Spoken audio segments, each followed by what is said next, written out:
The date is August 24th, 410 AD. The night air is heavy inside the Aurelian walls. The greatest city on earth is sleeping, or at least it is trying to. The citizens of Rome are starving. They are terrified. For months, they have looked over their battlements and seen nothing but the campfires of a barbarian army. For 800 years, this city was the center of the human universe. It was the caput mundi, the head of the world. It was the eternal city. The psychological grip of Rome was so absolute that the very idea of it falling was not just terrifying, it was impossible. It was like imagining the sun falling out of the sky. But on this hot summer night, the impossible became reality.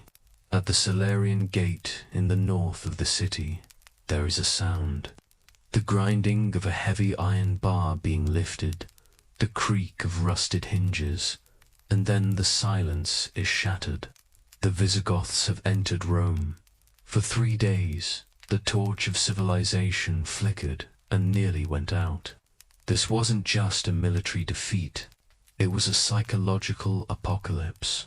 The sack of Rome in 410 AD didn't just break buildings, it broke the heart of the ancient world. How did the invincible empire crumble? Who opened the gates? And what happens when the eternal city realizes it is mortal? This is the story of the day the ancient world ended. This is the story of the first apocalypse. To understand the horror of that night, we have to understand the man who made it happen. The tragic irony is that the man who destroyed Rome didn't want to destroy it. He wanted to be part of it. His name was Alaric, king of the Visigoths. Alaric was not a mindless savage. He was a trained Roman soldier. He spoke Latin. He had fought alongside the Roman legions. He led a people who were refugees fleeing the terrifying Huns. All Alaric wanted was a homeland for his people and a general's rank for himself. He wanted a seat at the table, but the empire he was trying to negotiate with was a rotting carcass of its former self. By the early 5th century, the Western Empire was ruled by a young man named Honorius, and Honorius might go down in history as one of the most incompetent rulers to ever wear the purple. While the barbarians were at the doorstep, Honorius wasn't in Rome. He was hiding in the fortress city of Ravenna, surrounded by impenetrable swamps, safe and sound. History tells us that Honorius was more interested in raising poultry than ruling an empire. There is a famous story that tells you everything you need to know about him. When a messenger arrived in Ravenna to tell the emperor that Rome had perished, Honorius burst into tears. He cried out, "But I just fed her from my own hand. How could this happen?" He thought they meant his favorite pet chicken, which he had named Roma. When the messenger clarified that the chicken was fine, but the city had been burned, the emperor was visibly relieved. This was the man standing between Alaric and the destruction of the world, between the ambitious Alaric and the useless Honorius stood a dangerous game. Alaric marched his army into Italy to leverage a deal. He demanded gold, grain, and land. The Roman Senate promised him everything and delivered nothing. They betrayed him repeatedly. They even slaughtered the families of Gothic soldiers serving in the Roman army. A massive blunder that drove 30,000 vengeful warriors straight into Alaric's camp. By the year 48, Alaric had had enough of talking. He marched his massive host down the Italian peninsula. He bypassed the emperor in the swamps. He went for the throat. He went to Rome. When Alaric arrived, he didn't attack the walls. He didn't launch catapults. He did something much more cruel. He simply waited. He seized the port of Ostia and cut off the grain shipments from North Africa. He strangled the city. The siege was a descent into hell. Rome had a population of nearly 1 million people. When the food stopped, the city began to eat itself. First they rationed music, the bread, then the meat. Then the animals disappeared from the streets. The stray dogs, the cats, the rats. The historian Zosimus recounts horrific tales. He speaks of the price of human flesh. Whispers of cannibalism began to circulate in the dark alleys. The stench of death hung over the forum. The Senate, desperate and terrified, sent envoys to allow. They tried to bluff him. They told the Gothic king that if he attacked, he would face a population of hundreds of thousands ready to fight to the death. Alaric laughed in their faces. He famously replied, "And the thicker the grass, the easier the something." He knew they were dying. When they asked him what music he would take to leave, he demanded all the gold, all the silver, and all the barbarian slaves in the city. The envious asked, "If you take all that, O king, what will you leave us?" All Alaric looked them in the eye and said, "Your lives." Rome paid. They melted down the statues of their gods to pay the barbarian. All Alaric withdrew, but the peace was a lie. Emperor Honorius refused to ratify the treaty. He insulted all Alaric again. Alaric returned. He blockaded the city a second time, then a third. By August of 410, patience had run out. The city was broken, but the walls of Rome were still formidable, 50 feet high. Alaric couldn't break them down, but he didn't need to. Treason is a powerful weapon. We don't know who did it. Some say it was a noblewoman named Proba, acting out of pity for the starving citizens.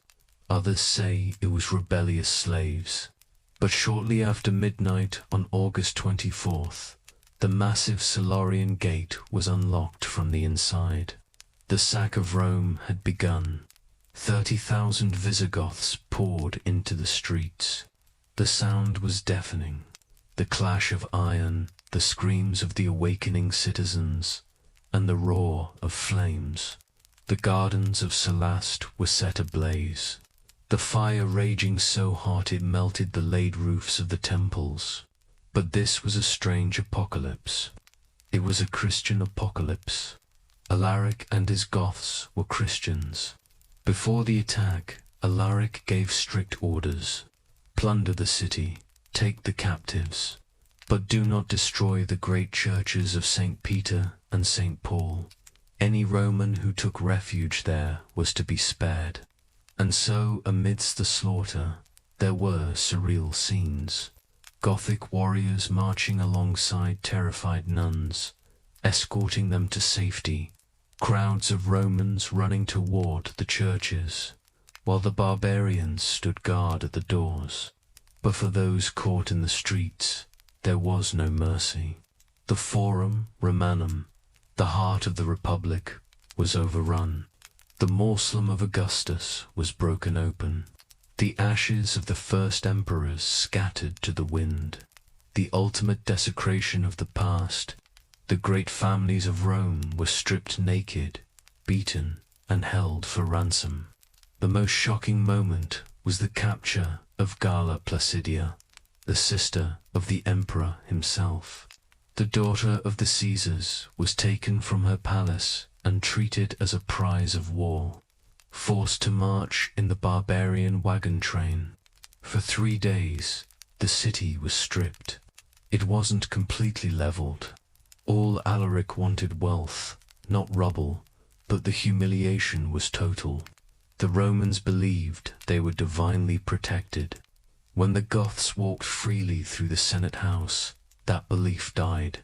On the 3rd day, laden with wagons groaning under the weight of Roman treasure, Alaric led his army south, leaving behind a city that was silent, smoking, and forever changed. The news of the sack spread across the world like a shockwave. In Bethlehem, the great scholar Saint Jerome collapsed in grief, writing, "The city which had taken the whole world was itself taken." Rome did not disappear that day. It would limp on for another few decades, but the spell was broken. The eternal city had been violated. The sack of 410 AD marks the psychological end of antiquity and the painful birth of the Middle Ages. As for all Alaric, the man who broke the world did not live long to enjoy his victory. Just months later, while marching south, Alaric died of a sudden fever. His men were devastated.